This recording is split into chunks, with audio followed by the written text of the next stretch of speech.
everyone, my name is Clantus and welcome to the clan. So without further ado, let's get into this video.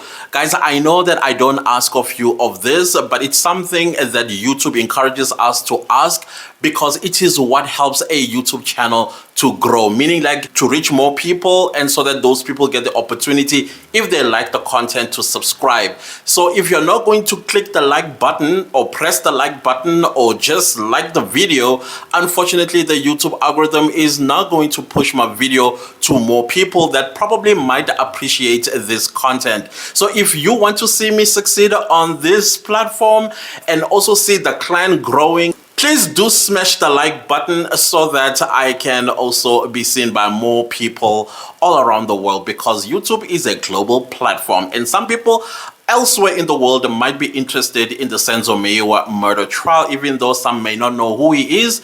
But with the way things are going, they might take an interest, because true crime is one of the biggest niches on YouTube currently. So please help the boy by growing on this channel. But anyways, let's get to today's video. As you guys know, that Tumelo Madlala continues to testify at the North Gauteng High Court. I must say that his demeanor in the beginning was a little bit almost like a very respectful young gentleman. And then, of course, at the time when this thing started, there was no sound. The SABC was just doing its own thing. You run to ENCA, there's no sound. Then I realized that, oh, okay, maybe all the other channels are getting feed from the SABC. If the SABC is having sound problem, all the other news channels who are feeding off from SABC sound engineer, they also not going to have footage and sound. So I was like, okay, now what are they talking about? Then eventually they fixed the sound, and then it was Tumelo who was cross-examining Tumelo Madlala. So I will not dwell too much on Tumelo's cross-examination of Tumelo Madlala, because I don't quite think that by the time we caught on, we heard the gist of what his line of questioning was. But we did get to the hat part, that when the suspect was being in a scuffle with Senzo Meyiwa, the hat fell off. And Tumelo Madlala said, yes, the hat did fall off, and that hat belonged to suspect number one, because when he entered the house wearing a hard-like hat. He had dreadlocks, and also he was short, and then he was holding a gun. Tumelo Madlala does remember being traumatized when he was going for the identikit, as well as having an interview with some Captain Steenkamp. I think this is the person who was drawing the identikit, and then she also made observations that he was quite traumatized. Of course, Tumelo Madlala remembers this very well. He says that he could remember suspect number two, even if he had even if he cut his hair into a cheese cob. So of course he started getting a little bit hot under the collar when he was being asked to comment about other people's statements, particularly of Mtogo. And he stood his ground and said, I am not here to answer for anybody else. They wrote their statement and they need to answer to their statement. I am here for myself and answer to what I wrote, and I will take accountability to what I wrote. And then the last question that Tumelo asked him was about the crutches. That does he remember him taking the crutches and going to beat suspect number two together with Zandile as well as Kelly Kumalo? And he said no, he doesn't remember taking the crutches to the kitchen. And then came advocate Mshololo, who was pretty stern in her look, as well as how she addressed Tumelo Madlala. The first thing that she did was to set the rules straight to Tumelo Madlala about his purpose as being a witness and what he ought to do as a witness. And he's not here to pose a question to the advocate, because the advocate is not the one that is a witness on the stand. Tumelo Madlala said he understood, and then of course the cross-examination started. Not long after the cross-examination started, Tumelo Madlala degenerated into a disrespectful young man. And I was like, there you go. Those are your true colors. Why were you pretending to be a sweet konyana in the beginning? But I would say that he started to get disrespectful with Tumelo. But of course, Tumelo is a stone cold and very calculating advocate. He was not shaken or moved. I thought Mshololo's line of questioning was quite smart. The first thing that she wanted to know was his level of education. If he qualified or if he passed his matric. That kind of like started a little scuffle between the two of them. But then again, what's his name? The state stood up and said this is irrelevant. He should not answer. And then I think the judge as well tried to say something that is something that I actually got to learn myself. That not everybody that you converse with out there, especially in the workplace, that people will understand you at the level that you are trying to communicate with them with respect. Now you have to drop some of the things down to 30% of your of your matric pass rate, which is currently today. That is what the judge said. Is it the 30% matric pass rate or the one that I know? And then Mshololo says, due to his age, is the current one, which is 30%. So of course, now Mshololo knows that in future, when I am going to be dealing with Tumelo Madlala, considering that he is in the 30% matric pass rate type of situation, that means she needs to drop her level of questioning as well as of communicating with Tumelo Madlala, which is very unfortunate, by the way, that South Africa would stoop this low when it comes to its matric results. I come from where you needed to pass your matric by 75%. Yes.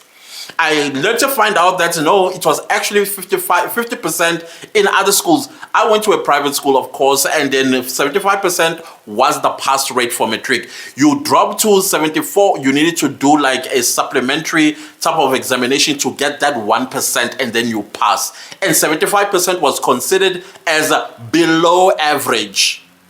Above average was 80%. When you start getting your A was around 85%. So now to hear that people were passing at 50% matric pass rate, we were like, why? But the rest of us, it was 75%. So the question was like, so what was your relationship with Senzo Meyiwa? Did you guys speak about love? And of course, what boys talk about when they talk about love? And he said, yes, this was something that we talked about. And then I'm sure asked him about the relationship between Senzo Meyiwa and Kelly Khumalo. If he knew about it, he said, yes, he knew about it. And then Mshololo wanted to know more about the status of the relationship. Was it a stable relationship? No problems? And then he said, you know what? Because there are other things that have happened in that relationship, he cannot comment. So of course, Mshololo moved on. She did not press on that one. But if you're reading between the lines, that means there were problems. And then it came to Tumelo Madlala and Kelly Khumalo's relationship, if they knew each other. And he said, yes, they were a good acquaintance. And of course, he was aware of Kelly Khumalo's relationship with Senzo Meyiwa because she is the mother of Senzo Meyiwa's child. Of course, then Mshololo wanted to know after Senzo Meyiwa is shot and they're at the hospital and now it was time to come back. He did not have a place to stay. That is why he decided to go with Kelly Khumalo and them to Malberton. He said, no, I could have gone with Mtogo. Wherever Mtogo was going to, I could have gone with him. But because I was visiting Malberton, it was only appropriate that I go to Malberton. Imagine if I woke up elsewhere when everybody knew that I was going to Malberton. Then he said before they even went to Malberton, they started in Vosloorus where the incident had happened. When they got there, he said they saw police. And then one of the police officers was asking him questions while writing down. And he said, I'm not quite sure if the questions that I was being asked and they were writing down was a statement. But one thing I do remember for sure is that I did not sign anything. However, the following day, which is the 27th of October 2014, he does remember going to the police station and writing an official statement of what happened the previous night. Then Mshololo wanted to know, since you slept in Malberton, who was in Malberton? He said that he went to Malberton with Kelly Khumalo and Zandi Khumalo's mother, or maybe the Khumalo girl's mother. And they did not discuss anything regarding what had happened the previous night, which I think it's a lie. There is no way that you would not be discussing this in the car going to Malberton. There is no way you would not discuss this while you are at home. But he says that they did not get the opportunity to discuss this because people were moving in and out, coming to pay their condolences and their tribute. And then Kelly Khumalo had locked herself in the bedroom. And I still don't believe that either, because Kelly Khumalo, since she's acting like the wife, she would have wanted to be the one that tell the mourners of what had happened. So it got a little bit entertaining for me when Mshololo asked Tumelo Madlala that, okay, the following day, this is the 27th, what was going on? He said that there was Zandile Khumalo's mother who was busy preparing food. They even offered him food to eat, but he could not eat. And he said the previous night he could not even close his eyes because he was afraid. He was still traumatized. And then Mshololo was like, oh, they offered you food, eh? So they were giving you some offers. And he was like, I don't understand what this is, where this is going. He's like, no, you're the one who just said that they offered you. And then it went as far as they offered you accommodation. And I think I understand what her line of questioning was going to. Like, you took a bribe in a way to tell the story that you are telling today because they did you favors. And then Mshololo also stuck on the fact that it was Kelly Khumalo who has sent the 500 Rand instead of Senzo Meyiwa. But Tumelo said that 500 Rand belonged to Senzo Meyiwa. But then I was asking myself, if that 500 Rand belonged to Senzo Meyiwa, why didn't Senzo Meyiwa send it himself? But he asked Kelly to do it. Of course, we know that it was Senzo who asked Kelly if she could send the money because that particular day he was going to play or something like that. So chances are he was already in his football regalia and his phone was in the locker room. So I'm not quite sure how he communicated with Kelly Khumalo and asked her if she can send the money to Tumelo Madlala. Then it came to the alcohol consumption. Mshololo wanted to know how many cans of beverage did he drink, and he said he drank 2 cans, and the third one he did not finish. You and I already know that Zandile Khumalo said the same thing about her own cans. This is the same thing that Mtogo said about his own cans, that they drank 2.5 cans. So it looks like everybody was just drinking 2.5 cans of beverage that particular night. Mshololo wanted to know who are the people that were drinking. He said it was Senzo Meyiwa, Kelly Khumalo, Zandi Khumalo, himself, and Mtogo. Of course, the children would not drink, and Zandi Khumalo's mother was not drinking either. So it was just the 5 of them, is it 6 of them, or 5 of them that were drinking. And then a picture of the cans were shown to him in court, and he said, okay, there are 2, but you also did not see the ones that were in the fridge and the ones that were already thrown in the bin. And then he was asked about the cleaning part. Who cleaned?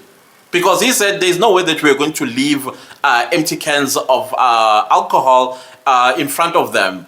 And then they asked him then who cleaned. He said he did not notice who was cleaning up.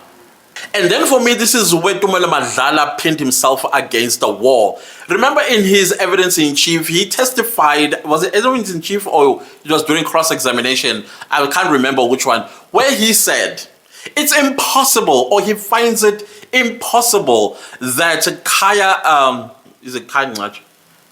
That Kaya Ngache and whoever would run after an armed man chasing him. And then, of course, Mshololo was like, yeah, you just came and played right here, or in the palm of my hands, because I want to ask you about the same thing about Longwe. That does it make sense that Longwe, who is unarmed, would get up, push a man with a gun, and then run off?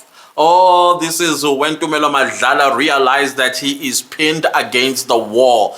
That he was trying to outmaneuver, but already the answer was given, because even the state, when he tried to minimize the blow on Tumelo Madlala from Mshololo, it ended up answering for for Tumelo Madlala, and that was the end of the question. And I thought, oh my goodness, Baloyi, why would you say something like that against yourself? But Tumelo Madlala wanted to argue, but then he was reminded once again about the court rules that, listen, when the state stands up on objection, you keep quiet. And at this point in time, the state has already answered the question I was asking you that you failed. And then Mshololo said, if the state even answered much clearer than you would have answered. And so that was it. But what Tumelo wanted to say was, okay, fine. It is also impossible that Longwe Twala would just get up unarmed and push an armed person. So at this point in time, he realized, you know what, the gig is up. And then it came to the part where he hears the gunshot. He hears a gunshot, and then his ear ring, and he goes temporarily deaf, runs into the bedroom. This is where he hides the phone, right? But he does not hear if there was any subsequent gunshots. Then he was asked, so after the gunshot, did you see anyone else run away? Did you see Zandile run into the bathroom? Did you see Kelly Khumalo run into the bathroom? Did you see Mtogo running outside? He said he did not see anyone. Of course, Mshololo tried to press as far as she could about this question. Of course, the judge ended up interjecting and said, but he answered and said he did not see anyone. What's the question here? So, of course, Mshololo moved on. And then it came to the hat one more time. We know this is the hat everybody hates hearing about because Tumelo, he did explain it. He said it's just a hat, a Scotch hat, I think he called it. It's a small one. It's hard material. And that is all that he remembers. He cannot describe the hat any further than he could. Then he was asked by Mshololo if he knows who shot Senzo. He said no, he doesn't. And then he was asked, when you ran after the gunshot, who did you leave behind? He said he left behind Kelly Khumalo, Zandi Khumalo, the mother, and Senzo, and Mtogo. But he says he left them in the dining room, not in the kitchen. I was like, wait a minute, in the dining room, not in the kitchen? Because I thought everybody pushed the suspects into the kitchen. And the scuffle continued in the kitchen where Senzo pinned suspect number one. While he was busy pinning suspect number one, he managed to also pin suspect number two. And now this time, suspect number one was behind them. And I'm thinking, a whole gunman is behind you guys and you're busy focusing on the person that is unarmed, because this is what he said. He said when Senzo Meyiwa was pinning suspect number two, he did not see any weapon. Whether it was on the right or on the left, he did not see any weapons. But that doesn't mean that suspect number two did not have any weapon on him. And I was like, did he have weapons or did not have a weapon? What's going on here? Then it came once again to drinking them alcohol. He said, yes, everybody had drank and everything happened so fast. And then it came once again to the language that suspect number one used when he entered the house. And then he said, no, he asked for cell phone and money in isiZulu. I thought, but you were struggling to describe what language he was using in your evidence in chief. But okay, let's go with that. He was speaking isiZulu. And then Mshololo wanted to know if he used any other words when he wanted money and cell phones, like futag. He says, no, he does not remember. Again, I keep thinking, these intruders, they were so quiet. It was like angels that had entered the house, but they were not saying anything. They just said money and cell phones, and that was it. When Longa left, they didn't say anything. When the Senzo Meyiwa was busy fighting suspect number one, they were not saying anything. When Senzo Meyiwa was also pinning suspect number two against the wall, he did not say anything. When Tumelo hit the punch on the suspect number two's face, he did not say anything. These guys did not say anything. And then what happened after the gunshot and everybody had died? And why did not take anything? Because the whole point of holding everybody up was for the cell phone and money. Why didn't they take anything? Then he was asked about the presence of Longwe Twala. If Longwe Twala was present during the scuffle in the house, he said no, Longwe Twala was not in the house. He didn't even see him at the hospital. Then he was asked about the polo. Did you see Longwe's car when you were taking Senzo Meyiwa to the hospital? He said no, he did not see the red polo. He doesn't know where it even went to, because after they loaded Senzo Meyiwa in the vehicle, the X6 easily reversed and then they drove to the hospital. And then he was asked about Chiko Twala being at the hospital. He said he did not see Chiko Twala at the hospital. And then he was asked about Senzo Meyiwa's cell phone, where it was. He said all he remembers is that somebody said something about Senzo Meyiwa's phone found between the cupboards at the Foslera's house. Then he was asked about who then had Senzo Meyiwa's phone, and then he said, obvious, it's the mother of his child, Kelly Khumalo.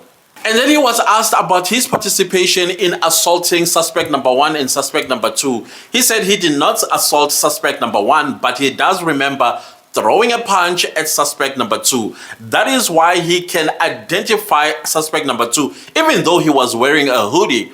But he did describe him, and he was a little bit irritated that the previous day, he did describe how suspect number two looked, but anyways, he would do it again. He said he was tall, he was dark-skinned, he wore his beard, a roundabout mouth, and then he wore a hoodie. That is the thing that he said. And then he said he can still identify the suspect number two, and he is in court. He will never forget that face. He's in court. And then it went on misidentification, the possibility of misidentification. Tumelo Madlala says, yes, it's possible that misidentification can happen. But yeah, he's confident that accused number 2 is suspect number 2 that entered the house that day when Senzo Meyiwa was shot and killed.